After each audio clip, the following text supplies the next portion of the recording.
Hello friends, இன்றைக்கி நம்ம பார்க்க போகிறது ஜாப்பனீஸ் அனிமி சீரீஸான high rise invasion season 1 episode 12, அதாவது ஃபைனல் எபிசோடு தான் இன்னைக்குள்ள வீடியோவில் பார்க்க போகிறோம். உங்களுக்கு இந்த வீடியோ பிடிச்சிருந்தது அப்படின்னா லைக் பண்ணிட்டு அப்படியே மறக்காம நம்ம சேனலை சப்ஸ்கிரைப் பண்ணிருங்க. இதோட சீசன் 1 முடிஞ்சது. சீசன் 2 இன்னும் ரிலீஸ் ஆகல. அண்ட் இது ஒரு நெட்ஃப்ளிக்ஸ் சீரீஸுங்கிறதுனால சீசன் 2 வருமா என்னங்கிறது கன்ஃபார்மாக தெரியல. சரி வாங்க நம்ம வளவலன்னு பேசாமல் இன்னைக்குள்ள கதைக்குள்ள போகலாம். இன்னைக்கு நம்ம பார்க்க போகிறது high rise invasion season 1 episode 12, அதாவது ஃபைனல் எபிசோட். கார்டியன் ஏஞ்சல்ல இருக்கிற லேடி உங்களோட ஃபைட்டை தூரத்துல இருந்து பார்க்கலான்னு முடிவு பண்றா. அந்த சின்ன பையன் அம்மா அப்படின்னு கூப்பிடுறது இவளோட மெமரிஸ் கொஞ்சம் கன்ஃபியூஷன் ஆகி தட்டு மாதிரி நின்றுட்டு இருக்கா. இங்க கிரேட் ஏஞ்சல் வந்துட்டு பிரிட்ஜ்ல இருந்து டைரக்டா பில்டிங் மாடிக்கே தாவுதான். ஐக்காபா நீ எங்க இருக்க அப்படின்னு சொல்லி அவன் வந்துட்டு இருக்கவும் ஸ்னைப்பர் வந்துட்டு மாடியில இருந்து கரெக்டா அவனை ஏன் பண்ணி ஷூட் பண்றான். பட் அவன் அசால்ட்டா கைனாலே அந்த புல்லட்டை பிடிச்சிருந்தான். பரவாயில்ல, திறமையான ஆளுங்களை தான் அந்த ஐக்காவா வச்சிருக்கான் அப்படின்னு சொல்லி அவன் பில்டிங்கை உடச்சிக்கிட்டு உள்ள போறான். அவன் உள்ள போயிட்டான் அப்படின்னு சொல்லி ஸ்னைப்பர் டென்ஷன் ஆகிறான். நடக்கிறதெல்லாம் பார்த்து ஷின்செகி ரொம்ப பயந்து போயிருக்கா.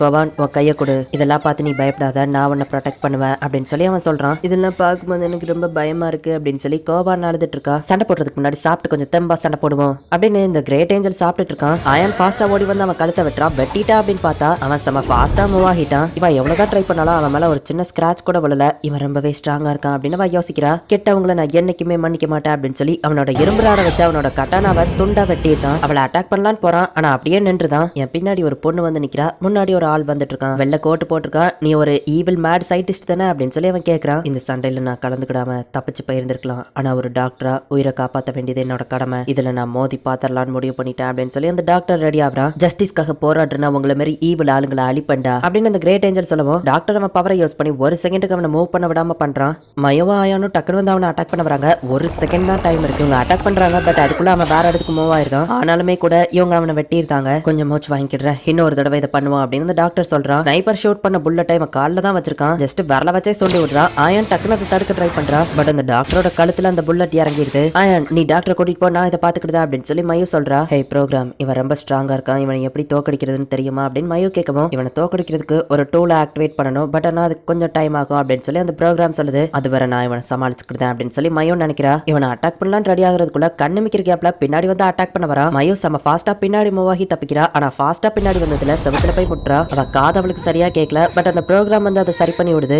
இயர் டேமேஜ் 42 செகண்ட்ஸ்ல சரியாயிரும். டோலை ஆக்டிவேட் பண்றதுக்கு இன்னும் 2 நிமிஷம் வேணும் அப்படின்னு சொல்லி அது சொல்லுது. ஒருவேளை நான் சாகிறதா இருந்தாலும் சாகிறதுக்கு முன்னாடி இவனை ஏதாச்சும் பண்ணாம விட மாட்டேன் அப்படின்னு மயோ நினைக்கிறா. பார்த்தா இப்ப அந்த ஆள் அங்க வரான். அடிப்பட்ட ஒரு பொண்ணு கிட்ட போய் சண்டை போட நிக்கிறீங்க, நீங்க எல்லாம் ஒரு வீரனா, ஒன்ன மாதிரி ஒரு வில்லனை நான் சும்மா விட மாட்டேன் அப்படின்னு அவர் சொல்லவும் கிட்டத்தட்ட இவரும் நானும் ஒரே மாதிரி தெரியுறோமே அப்படின்னு சொல்லி அந்த கிரேட் ஏஞ்சல் நினைக்கிறான். நான் ஒன்னும் வில்லன் கிடையாது, நியாயத்துக்காக போராடுறவன் தானே அப்படின்னு சொல்லி அந்த கிரேட் ஏஞ்சல் யோசிக்கிறான். ஹே ஈவில் வில்லன், உன்னை சும்மா விட மாட்டேன் அப்படின்னு சொல்லி அவன் அட்டாக் பண்ண ரெடி ஆகிறான். இந்த கேப்பை யூஸ் பண்ணி மயோ தப்பிச்சிருதா. இந்த டூலை இன்ஸ்டால் பண்றதுக்கு கரெக்டா இன்னும் 2 மினிட்ஸ் ஆகும் அப்படின்னு சொல்லி அந்த ப்ரோக்ராம் சொல்லுது. இங்க யோரி வந்துட்டு அந்த ஸ்விம்மர் கூட ஃபைட் பண்ணிட்டு இருக்கா. ஸ்விம்மர் அவன் கிளவுஸ் மாட்டிக்கிட்டு புல்லட் எல்லாத்தையும் தடுத்துட்டு இருக்கான். உன்னோட அன்வான்ட் மெமரிஸ் எல்லாத்தையும் எரேஸ் பண்ணாதான் அந்த டூலை இன்ஸ்டால் பண்ண முடியும் ப்ரோக்ராம் சொல்லவும். அப்படின்னா நான் என்னோட மெமரிஸை இழந்துருவேனா அப்படின்னு சொல்லி மயோ கேட்கறா. உன்னோட மெமரிஸ்க்கு எதுவாகாது, தேவையில்லாத மெமரின்னு நான் சொன்னது என்னதான். என்ன நான் கம்ப்ளீட்டா எரேஸ் பண்ணிட்டு இந்த டூல் உனக்கு இன்ஸ்டால் ஆகும் அப்படின்னு சொல்லி அந்த ப்ரோக்ராம் சொல்லுது. இந்த ப்ரோக்ராமை கம்ப்ளீட்டா இழக்கிறது மயோக்கு கொஞ்சம் வருத்தமா தான் இருக்கு. மயக்க மீசே குட் பை அப்படின்னு சொல்லிட்டு இப்போ அந்த ப்ரோக்ராம் அழிஞ்சு போயிருது. நான் ஜஸ்ட் டச் பண்ணதுக்கே இவர் என்ன கீழே விழுந்துட்டாரு அப்படின்னு சொல்லி அந்த கிரேட் ஏஞ்சல் யோசிக்கிறான். நான் நினைச்சது கரெக்ட் தான், நீ ஒரு ஈவில் பாரு, ரெட் கலர்ல க்ளோவாக ஆரம்பிச்சிட்ட, ஈவில் கேல நான் அழிச்சே ஆகணும் அப்படின்னு சொல்லி அந்த மாஸ்க் நினைக்கிறான். மயோ இப்போ செம்ம ஃபாஸ்டா மூவ் ஆகுறா. அவனை அட்டாக் பண்றான். ஆனாலுமே அவன் கரெக்டா தடுத்துட்டு இருக்கான். என்னோட பாடியோட லிமிட்டை மீறியும் நான் சண்டை போடுறேன். இந்த ப்ராசஸ்ல நான் இறந்தாலும் பரவாயில்ல, நான் எப்படியாச்சும் யோரியை காப்பாற்றணும், யோரி கூட நான் இருக்கிறது தான் என்னோட கோல் அப்படின்னு அவன் நினைக்கிறா. பரவாயில்ல, இப்படி கொஞ்சம் ஸ்ட்ராங்கா தெரியற அப்படின்னு அவன் சொல்றான். இங்க ஸ்விம்மர் வந்துட்டு அந்த புகைக்குள்ளேயே உள்நீச்சல் அடிச்சு திடீர்னு யோரிக்கு பின்னாடி வந்து அட்டாக் பண்ண வரான். யோரியால ஸ்லோ மோஷன்ல பார்க்க முடியும்ன்றதுனால மூஞ்சிலேயே ஒரு பஞ்ச் தான். அவன் மாஸ்க் உடஞ்சிருது. இதுதான் சான்ஸ்னு சொல்லி யோரி வந்து அவனோட வயிற்றுலயோ ஹார்ட் பக்கத்துலயோ வந்து ஷூட் பண்ணிடுறா. மயோ கவலைப்படாத, நான் இதை வந்துட்டேன் அப்படின்னு சொல்லி யோரி இப்ப பில்டிங் குள்ள போறா. என் கதை முடிஞ்சுதா, நான் சாக போறேனா அப்படின்னு சொல்லி இப்ப ஸ்விம்மர் இறந்து போறான். நீங்க 2 பேர் வேணா இங்கே இருங்க, ஆனா எனக்கு இது என்னமோ தப்பா படுது, நான் போய் அவங்களுக்கு ஹெல்ப் பண்ண போறேன் அப்படின்னு அந்த சின்ன பையன் சொல்லவும் நம்மளால இதுல வேற என்ன பண்ண முடியும், இவ வேற ரொம்ப பயப்படுறா அப்படின்னு சொல்லி ஸ்னைப்பர் சொல்றான். எனக்கு இந்த பயத்தை பத்தி எல்லாம் எதுவும் தெரியல, சோ நான் போய் அவங்களுக்கு ஹெல்ப் பண்ண போறேன் அப்படின்னு சொல்லி அந்த சின்ன பையன் சொல்றான். நான் யாருக்கும் பிரயோஜனம் இல்லாம இருக்கிறேன், மத்தவங்களை காப்பாத்தணும் அப்படின்னு ஷின்செகி நினைக்கிறா. யோரி மயோவை காப்பாத்த போய்கிட்டு இருக்கா. நான் இவ்வளவு ஃபாஸ்டா மாறியுமே கூட என்னால அவனை தோக்கடிக்க முடியல. எவ்வளவோ பேர் போராடி இந்த லெவலுக்கு கொண்டு வந்திருக்காங்க, அது எல்லாமே வேஸ்ட் தானே அப்படின்னு அவன் யோசிக்கவும் அவன் அட்டாக் பண்ண ரெடி ஆகிறான். பட் கால்ல கட் பண்ணி இருக்கிறதுனால அவன் காலை அசைக்க முடியல. இல்ல நாங்க செஞ்ச எஃபோர்ட் எதுவுமே வேஸ்டா போகல அப்படின்னு சொல்லி மயோ நினைக்கிறா.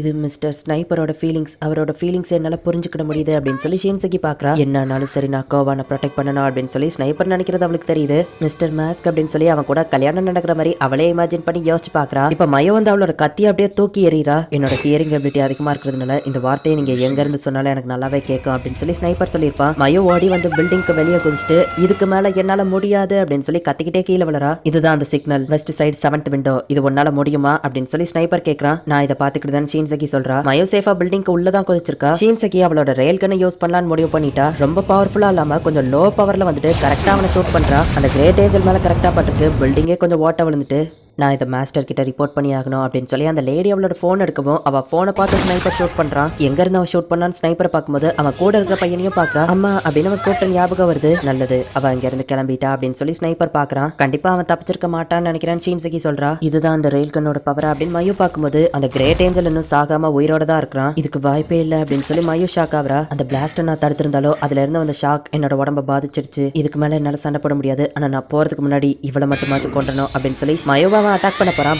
யோரி கரெக்டான டைத்துல வந்து அவன் மண்டையிலே அடிக்கிறா. யோரி வந்துட்டியா அப்படின்னு சொல்லி மயோ ரொம்பவுமே ஹாப்பி ஆகுறா. நான் நினைச்சதோட கொஞ்சம் டைம் ஆயிடுச்சு, என்ன மன்னிச்சிரு மயோ அப்படின்னு சொல்லி யோரி சொல்றா. கரெக்டான டைமிங்ல தான் வந்திருக்க யோரி அப்படின்னு சொல்லி மயோ சொல்றா. இவனை ஷூட் பண்ணலாம் அப்படின்னு ரெடி ஆகவும் கங்க்ராச்சுலேஷன்ஸ், ஏஞ்சலை கண்ட்ரோல் பண்ற சிஸ்டம் ஆக்டிவேட் ஆயிடுச்சு. உங்க முன்னாடி இருக்கிற ஏஞ்சலும் நீங்களும் ஒரே வேவ்லென்த்ல இருக்கீங்க, உங்களால அவனை கண்ட்ரோல் பண்ண முடியும் அப்படின்னு சொல்லி அந்த ப்ரோக்ராம் வந்து சொல்லுது. என்னாச்சு அப்படின்னு சொல்லி மயோ கேட்கறா. அது வந்து ஒன்றும் இல்லை, நான் இதை பார்த்துக்கிட்டேன், என்னால இதை முடியும் இல்லைன்னா என்னோட பேர் யோரி ஹாஞ்சோங்கிறதையே மாத்திக்கிட்டேன் அப்படின்னு யோரி சொல்லவும் யோரி ஹாஞ்சோ என்னது ஹாஞ்சோவா, மாஸ்டர் கிட்ட இருக்கிற ஹாஸ்டேஜ் நேம் ஆச்சு அப்படின்னு சொல்லி அந்த ஸ்டூடெண்ட் மாஸ்க் யோசிக்கிறான். இவனோட பவரை சீல் பண்ணி கண்ட்ரோல் பண்ண முடியும் ப்ரோக்ராம் சொல்லுது. ஆனா இவனை கொல்லணுமா அப்படின்னு சொல்லி அவ யோசிக்கிறா. இவனை பார்த்தா எனக்கு அந்த லெவலுக்கு மோசமானவன் மாதிரி தெரியல, இவனுக்கு சின்ன வயசு தான் இருக்கும், இவனோட இந்த கண்டிஷன்ல நம்ம இவனை கொல்றது கரெக்டா இருக்காது அப்படின்னு அவர் சொல்லவும் நான் என் தோல்வியை ஒத்துக்கிடுறேன் அப்படின்னு சொல்லி கிரேட் ஏஞ்சல் சொல்றான். சரின்னு யோரியுமே அவளோட கன்னை இப்போ கீழே வைக்கிறா. அவளோட கமாண்டை ஆக்டிவேட் பண்ணி இப்போ அவனோட பவர்ஸ் சீல் பண்ணி நான் அவனை என் கண்ட்ரோலுக்கு கொண்டு வர போறேன் அப்படின்னு அவன் கிட்ட சொல்றா. திரும்பவும் அவன் நோஞ்சா மாதிரியே மாறிட்டான். யோரியோட டீம் வின் பண்ணிட்டாங்க அப்படின்னு சொல்லி ரேகியாவோட டீமுக்கு தெரிய வருது. இந்த சண்டையில இவங்க வின் பண்ணியிருந்தாலும் இவங்க சைடு ஒரு இழப்பு இருக்கதா செய்யுது. அந்த டாக்டர் வந்து இறந்து போயிட்டான். நீ எப்படி ஃபீல் பண்ற அப்படின்னு யோரி கேட்கவும் அவர் சாகிறதுக்கு முன்னாடி எனக்கு ஒரு கமெண்ட் கொடுத்திருக்காரு. யோரி ஹாஞ்சோ சொல்ற எல்லாத்தையும் கேளு, இந்த உலகத்தை ஒரு முடிவுக்கு கொண்டு வா அப்படின்னு அவர் சொன்னாரு அப்படின்னு வா சொல்லவும் இதை கேட்கவுமே யோரி அப்படியே அழ ஆரம்பிக்கிறா. ரீகா உனக்காக நான் வருவேன் அப்படின்னு சொல்லி ஸ்னைப்பர் நினைக்கிறான். நீ சொன்ன மாதிரியே உன்னோட ஸ்னைப்பர் ஃப்ரெண்ட் ரொம்ப ஸ்ட்ராங்கா இருந்திருக்கா, அவனையே ஆளுங்களால கொல்ல முடியல. அப்புறம் உன்னோட சிஸ்டர் அவளும் ரொம்பவே ஸ்ட்ராங்கா தான் இருக்கா அப்படின்னு நம்ம சொல்லவும் எனக்கு ஒன்னும் சிஸ்டர் கிடையாதுன்னு ரீகா சொல்றான். உன்னை வச்சு பேரம் பேசி உன் சிஸ்டர் இங்க நாங்க வர வைக்கலாம்ல அப்படின்னு நம்ம சொல்லவும் எனக்கு சிஸ்டர் கிடையாதுன்னு ரீகா சொல்றான். வர வச்சு அவளை எப்படியாச்சும் போட்டு தள்ளிடுவோம் நம்ம சொல்லவும் என் சிஸ்டர் மேல கையை வச்ச உன்னை சும்மா விட மாட்டேன் அப்படின்னு ரீகா கத்துறான். அப்படின்னா உண்மையிலேயே அவன் சிஸ்டர் தான் போல, நீ எமோஷனலா பேசின ஃபர்ஸ்ட் டைம் இப்பதான் பாக்குறேன் அப்படின்னு ஐகாவா சொல்றான். யோரி தான் இப்ப அந்த டீமுக்கே லீடர் மாதிரி இருக்கிறா.